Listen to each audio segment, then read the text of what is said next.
This is a really well put together model. It was a great performer, and with pickups on all wheels, it really did take in all the twists and turns around Weir Yard. The ESU Locksound 5 will also run on DC, giving you a small number of the sounds.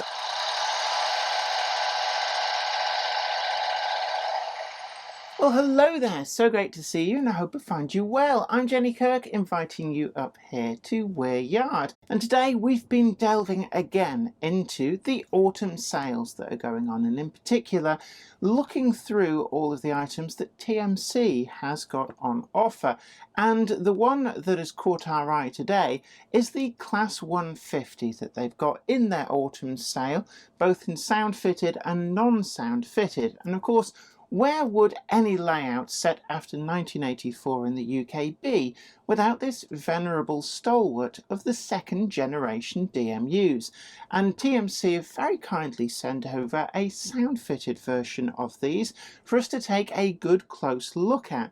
Now, I must admit, I don't have a Class 150. I did a very long time ago when Bachmann first introduced them, but I got persuaded by a friend to swap it with them, and I've regretted it ever since.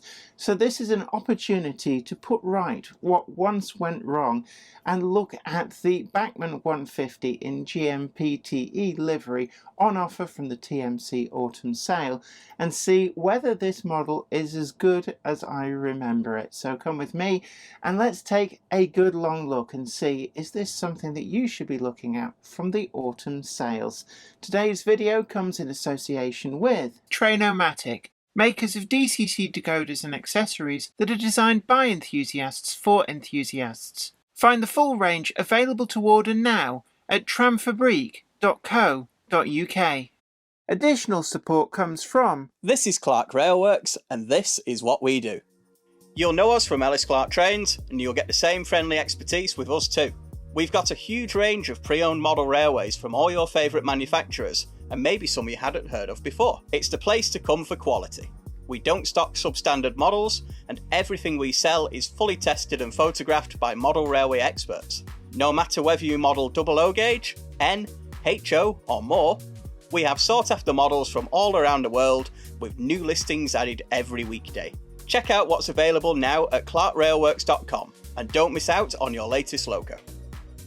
Well, if you're thinking, wow, Jenny's getting into this more modern stuff an awful lot, you'd be right. And actually, it's one of those things that rules are there to be broken, and I really do like the look of some of these second generation items. So maybe we'll be seeing a lot more over the coming months, and certainly with all the sales that are on, there are some great deals out there. And we do have a link down below in the description box which takes you to where you can find the DMUs that we are featuring in today's video. I'd also like to ask a huge favour, please hit that like button. It's a really great way of helping the channel, and if you're not already subscribed, then do hit the subscription button and tickle the bell as well. It's a great way to make sure that you do see the videos that you chose to subscribe to, and we've got plenty of content coming out regularly every Wednesday and Friday. But onwards with the review, let's check out this Class 150 stalwart of the Greater Manchester area. And don't forget that the GMPTE was actually quite widespread, and these units would have travelled quite far and wide on some of the more long distance services. Indeed, the one that we're featuring today has Preston on one of its destination lines, and that's probably a train which I would have travelled on many times in the past, probably this very one, or at least the prototype of it, so I do know these well. But is this a bargain worth having? Come with me and let's take a good close look.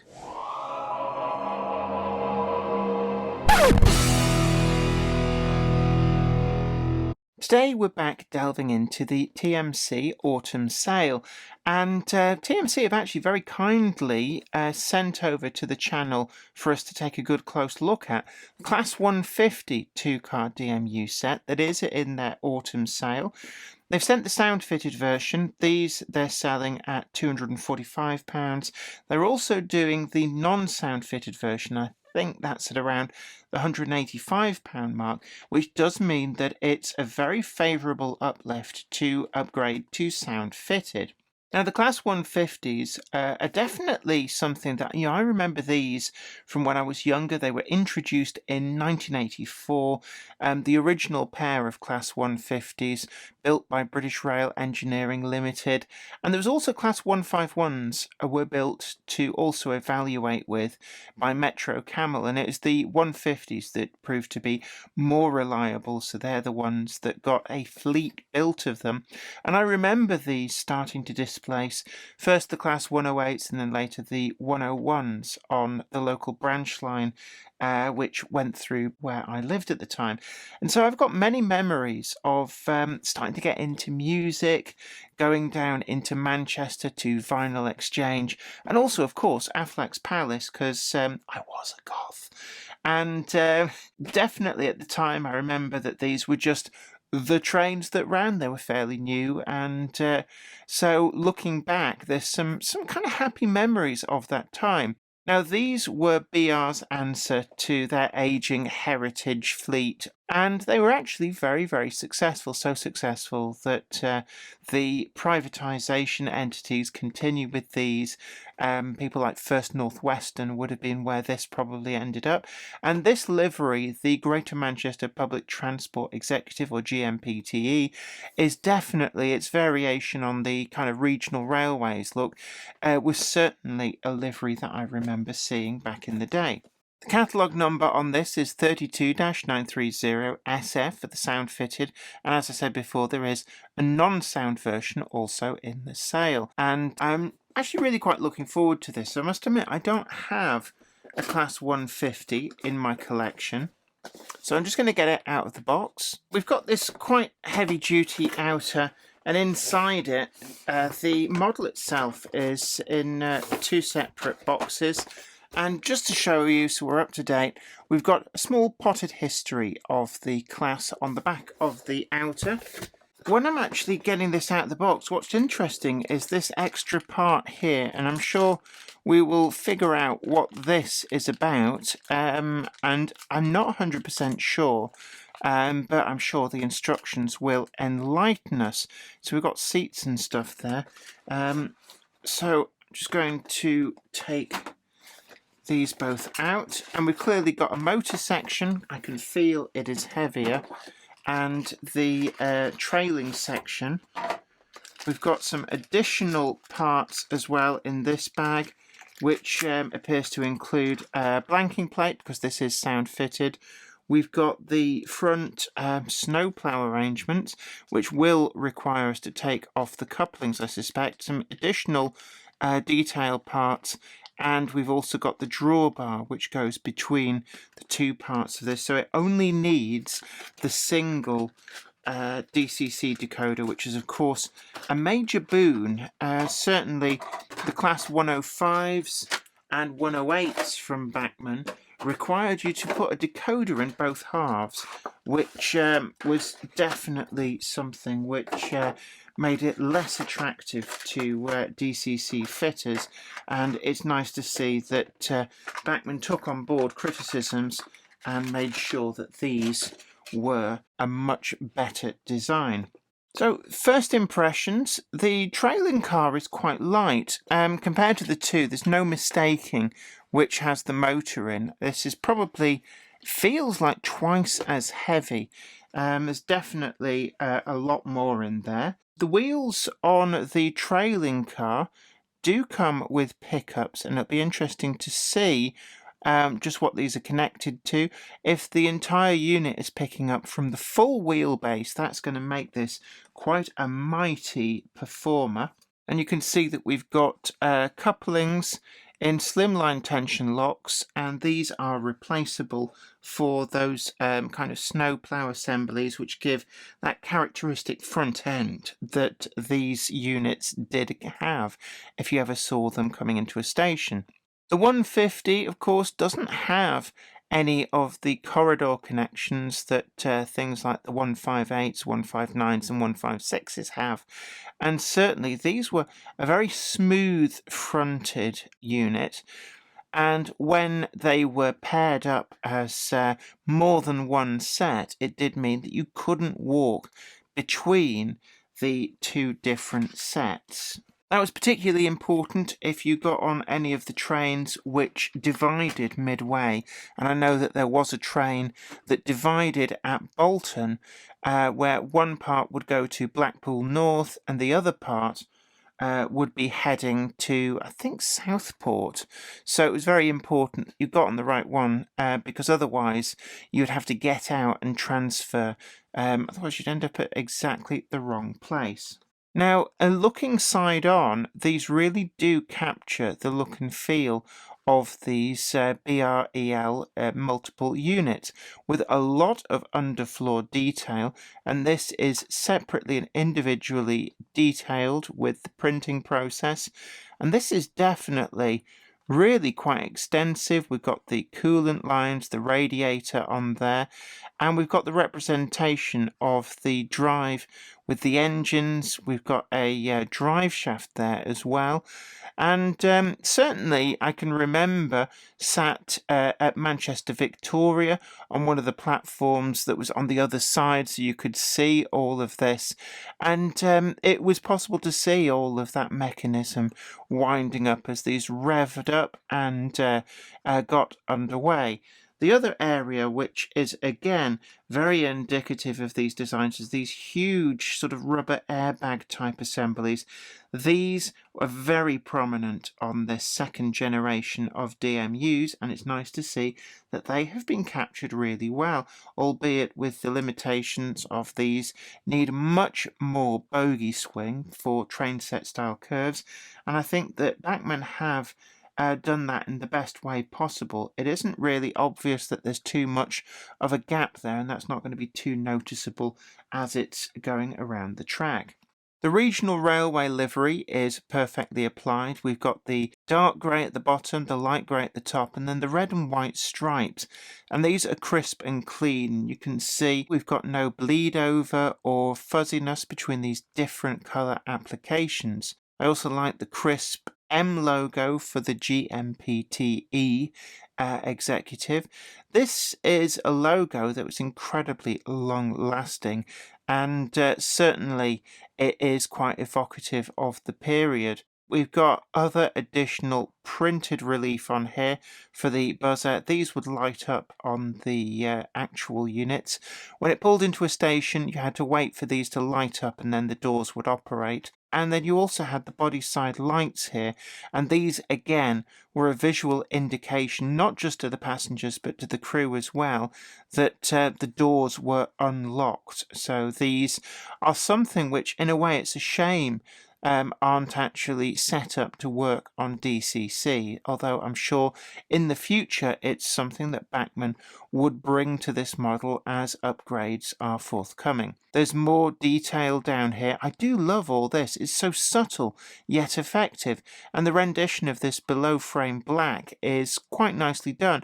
In reality, these units were quite grimy down there, and I think this black is a great halfway house and certainly a great base for any weathering that might take place. We've got the seating visible through all the windows. These were quite open inside, and the window glazing itself is flush with the silver frames, and then we've got the sliding pneumatic doors as well, which again really nicely realised, recessed back in.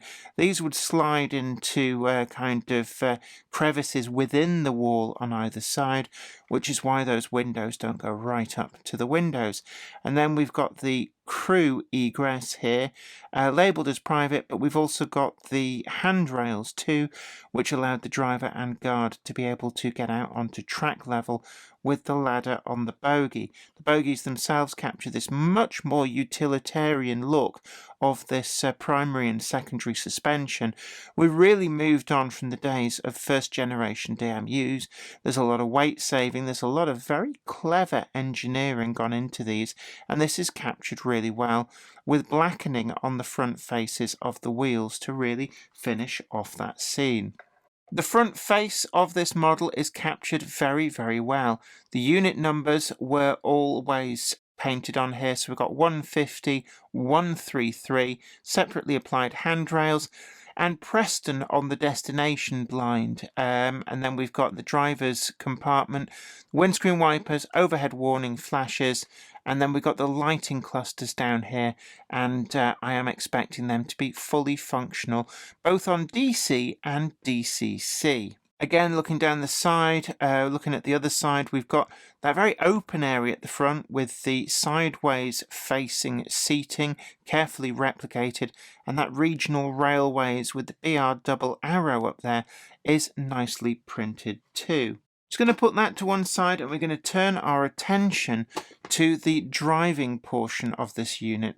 Again, there's not much to add of note. We've got the Manchester Piccadilly on there, on the route blind, and that signifies that this unit would have been working from Preston, probably down through Bolton, and then at Salford Crescent it would be taking the right hand fork to be able to then pass through Deansgate, Oxford Road, and then terminating at platform 13 of Manchester Piccadilly. And certainly that is a route that I have travelled so many times. When I did work experience at Stowboat and Wilson down in Manchester as an advertising copywriter, then that was definitely a train which I was catching every single day. The underframe detail on this, we've got some really nice exhaust details, and I do remember these exhausts, they would get very hot, so they would tend to get this sheen of rust, and that is captured really, really well. Through the windows on this unit, we've got the huge motor block, and finished in grey. It's not too obtrusive, it must be said. And I think in the grand scheme of things, short of having an underfloor motor, this is a great way of dealing with it. Again, on the other side, we've got that motor block just visible through there. And then moving back, we've got the more normal vestibules as well. Again, underframe detail really nicely realised, and all in all this is a great model. I'm just going to turn this to show you the corridor connection. Not something that you would see in this format at all, but we've got the exhaust stacks which are curved up with the silencer and the heat shield as well, and I do like that heat shield. That is kind of a mesh a separately applied piece, and of course the exhaust had that kind of tilt there. That was very characteristic, and I can remember watching these fire up and the blue smoke pluming out from these. A very noticeable feature. On the body side, we've got this sort of indentation that was so characteristic of this second generation stock, and the rest of the side with the curve under and the tubble home at the top, the ribbed roof, is all captured really, really well. Inside the paperwork, we've got the usual exploded diagram, and it does show that extra detail part that we talked about. We've also got some information on DCC interface, where it is, how to find it, where the speaker goes, and to be able to get into this locomotive, it's really relatively straightforward. We've got two screws at the back, and I'm going to show you actually, just so that you know how to DCC fit this for yourself. I'm just going to carefully undo both of these screws. Once we've done that, I'm just double checking at the other end. Let's just get that out. Again, like we did before. It is a different design to the other one. Keep that safe. And now it's just simply a case of very, very carefully getting your nails underneath the sides of this, easing them apart, and the whole base will come free. Again, just be careful not to squeeze any of this extra detail as you're removing the chassis. It does have a tendency to work loose if you give it too much in the way of beans. Inside you'll see the 21-pin DCC decoder slot. Also inside you can see we've got the speaker enclosure, and thus revealing what this piece actually is for. It's a part which, if you don't have the sound fitted model, you can remove the speaker enclosure, and this drops into place as the central part of the detail, which by necessity has had to be removed to accommodate the speakers. And you can see there we've got an ESU lock sound 5, and this can very easily be DCC fitted. If you want to put any decoder of your choice in, it just needs to be a 4+2 21-pin MTC style decoder, and certainly Trainomatic do have that style of decoder in their range. There's plenty of space to be able to put in a stay alive if you really want to fit one. But in all honesty here, I don't think that this model is likely to need one. Getting the body back on is really quite simple. Again, just line up and slide down the body itself. If you need to, you can pull the body sides apart just to allow those clips to re-engage. Once we've got that to slot back in, it's just simply a case of fitting the screws back into place. And our final screw, and there we have it. Looking to the detail bag, let's just get some of this out. There's actually some really quite interesting extra detail in here. Not to mention the connector that we're going to need to connect the two units together, and this very cleverly uses the same kind of adapter that ordinary couplings would go into, but with the addition of the two wire prongs going through to transmit the power across to the other unit. We've got the snowplow arrangement as well, and these connect up onto the body, but these are incompatible with using the tension lock couplings. However, in replacement of the tension lock couplings, we do have these really quite nice parts which replicate the actual coupling that these units use, which again fits straight into that coupling pocket and is fully compatible with those snowplows being present. I actually quite like the idea of running this with a coupling on one end and all of that detail applied on the other, and you can see here that it does come together really well, and I do like that NEM pocket fitted additional Buckeye style coupler, which does move with the bogie but does allow you to have that full frontage in place. One really nice innovation is these Buckeyes actually do function. If I just line these two up and push them together with a click, they go together and do hold just like the real thing. And then with a little bit of gentle persuasion, you can get them to come apart again. I do like that. It's a fully functional yet visually accurate model of the Buckeye. When it comes to connecting the two units together, it's really easy. Just make sure that you have this coupling bar with the metal prongs facing upwards towards the connectors, and then slide it in just as you would with an ordinary coupling. Once you've got that in one end, you can then just match it up with the second coach, and again slide in just like an ordinary coupling would. The connectors between the coaches of the unit are on a fully sprung cam mechanism, just like we've seen on the Mark I and Mark II coaches from Bachmann, and this ensures that the unit remains fairly closely coupled on the straight, but gives it just that little bit of extra space on really tight curves. With all of the DCC sorted and the extra detail applied to one end, we can reset the DCC address number on the programming track. By default it's set to number 3, but we can change it to whatever you would prefer for your layout. Now it should be noted that on DC, the DCC decoder will produce basic sounds, but there is a proviso that you really need to have a compatible DC controller, and that's something you would need to check with the manufacturer of your controller. They also must not be used with a high frequency track cleaner, as this will destroy the expensive decoder that's in it. When it comes to running on Weir Yard, the model performed really well, taking in even some of the most complex point work without any issues at all. The response from the ESU lock sound decoder that it comes factory fitted with is really good, and I didn't need to change any of the CVs. It handled the gradients just fine, although it is technically just a locomotive hauling a single carriage, but it did feel like it had plenty in reserve and certainly wouldn't be taxed if you were to try and run a tail load on it, although this wouldn't be prototypically accurate, as at most these ran in multiple with other multiple units.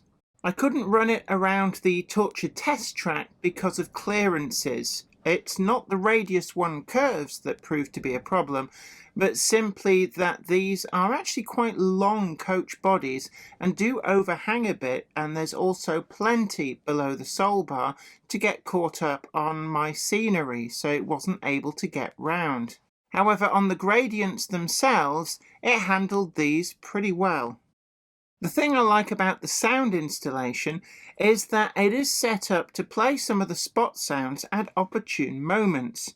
There's also a brake function on F2, which on the NCE power cab that I use, you press the horn stroke whistle button, and this allows it to be momentary and actually allows you to drive the DMU quite realistically, and I found this to be quite an engrossing function. I'm going to run now through some of the different sound options, and first up I'm going to turn the lights on. Now the interior lights and the headlights, stroke marker lights, all come on together on the headlight button. This is one area where I did feel that perhaps Bachmann could have done things a little bit differently, with the marker lights being able to be turned independently from the saloon lights. There are two options for starting the engines, either a regular start or a cold start.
There are also a number of other spot sounds. Stand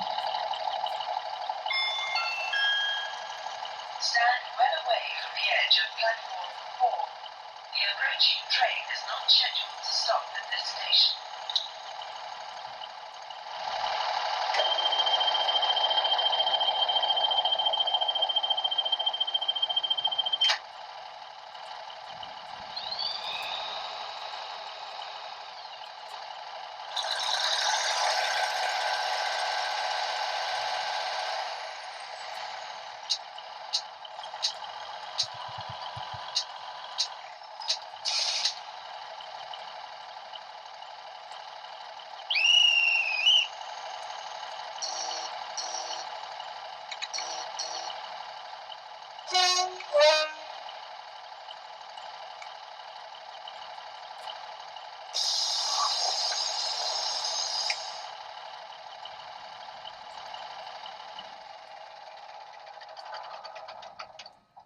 One particularly nice function that I do like is the flicker of the saloon lights when these units start up, and this is prototypically accurate, as you might expect. All in all, the sound functions on this model do invoke the real experience of riding on the prototypes, and it has to be commended that this is a really great sound program that the sound fitted versions of these come fitted with. The ESU Locksound 5 will also, as said before, run on DC, giving you a small number of the sounds, although it comes with the proviso that you need to check your DC controller first for compatibility, and also you must not be using anything like a high-frequency track cleaner, as this will immediately let the magic smoke out of your decoder. So we turn now to scores, and first up is build quality. And actually, this is a really well put together model. I really do like the finish. The fit of the windows, all the detailing below the sole bar as well is all there for you out of the box, with only some buffer beam detail being left for the user to fit, and this is a proviso on not using the slimline tension lock, so I understand why this is the case. However, one thing that did bother me was that there didn't seem to be a lot of instruction on just how these fitted together, and the end user was left puzzling a few things, including that seat interior. There was no reference to this, and it was only when I took the sound fitted model apart to show you guys where the DCC socket was that it became clear that this was an either or with the speaker enclosure, and perhaps it would have been nice to have that in the instructions, because I was wondering what on earth that piece was for. But we're splitting hairs here, and overall the build quality is really good, and I'm quite happy to give this a 9.5. On running quality, the model performed really well around Weir Yard, taking in all of the double slips and even managed the gradients pretty well as well. It couldn't do the radius 1 curves on the Torture test track, but this wasn't because of the curves per se, but just the clearance. These are really quite long coach bodies, and that is something to bear in mind with all that detail below the underframe, just to make sure that you don't have really tight clearances. Other than that, the performance was really good, with plenty in reserve from this model. The only area where it did stumble just a little bit was there was quite a bit of a wobble from the trailing car going through some of the double slips, and I put this down to perhaps needing just a little bit more ballast weight low down under the floor. The motor unit in this didn't have the same problem, and so I do think that this is probably a ballasting issue. Other than that, it was a great performer, and with pickups on all wheels, it really did take in all the twists and turns without any hint that it needed a stay alive at all, and I'm going to give this a 9.3. On DCC fitting and innovation, well, DCC fitting, if you go for the non-sound version and go your own way with a decoder, is really easy. There is plenty of space inside this, and whilst I don't believe it needs a stay alive, you could fit quite easily the biggest one available, and certainly it would have no issues whatsoever hiding that away inside. One thing I do really like on innovation are those NEM pocket fitted Buckeye couplings, and these are a great innovation. They do work, and you could imagine having 2 or more of these Class 150s all daisy chained together and actually making full use of those couplings. The only area though where there might be a bit of bother is that full use hasn't been made of the lighting functions. That means it's impossible to turn off the lights and the marker lights if these are running in multiple, and the saloon lights are tied in with these rather than using an extra auxiliary function. There is room for improvement by Bachmann in this area, and certainly one of the areas which I would like to see done is perhaps making use of these side lights which indicate when the doors are unlocked, and this, along with those down the other side, could also be a DCC lighting function and just add in that extra little bit of realism. But overall, it's a really great model, and I'm going to give it 9.4. On accuracy and quality of finish, well, there really just isn't anything to fault. These are exactly like I remember the Class 150s when I'm going on the train, and certainly they have really pulled out all the stops of these, getting not just the look, the feel, the quality of the livery application, all that underframe detail absolutely right, but even the sounds on the sound installation is perfect too, and I'm going to give this a 10 out of 10. On value for money, well, the RRP is $309.99 for the standard unit and $409.99 for the sound fitted. However, the TMC Autumn Sale has these reduced right down to £185 for the non-sound version and £245 for the sound fitted, and that is a much more pocket friendly price, and certainly I think that this does offer great value for money for a unit that has been a mainstay of Britain's railways since 1984. All in all, I'm going to give this a 9.5, and that gives us a total overall score of 47.7. Well, I hope you enjoyed today's video and found it informative, and we've got a link down below taking you to the TMC website where you can find both the sound fitted and regular DCC ready versions of these Class 150s. But I'd love to hear from you guys. What do you think about this model? Maybe you've already got a Class 150. Is it in fact one of your favourite Bachmann models? Certainly, I personally think that it captures the look, feel and sound of the prototype really well. I mean, I was taken back to my last train journey on one of these when I fired up that sound chip. But does it do the same for you? What are your thoughts? Do leave a comment down below. It's always great to hear from the experiences of others, and perhaps share something that you think maybe I missed with your fellow modeler. It's a great way to do it. Just leave a comment down below. Now, don't forget to check out our full merch store. You can see that down there as well. We've got a whole range of great t-shirts, hoodies, mugs and more. Please tickle the like button, share the video, subscribe to the channel and ring that bell to be the first to know about new videos as and when they go up. And until next time, this is me, Jenny Kirk, saying you take great care of yourself. Happy modelling. Bye for now.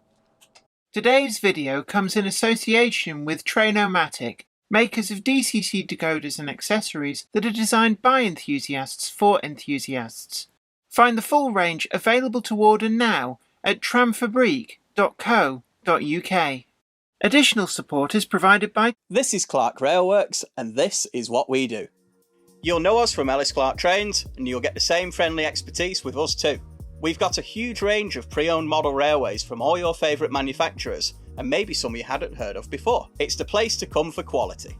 We don't stock substandard models, and everything we sell is fully tested and photographed by model railway experts.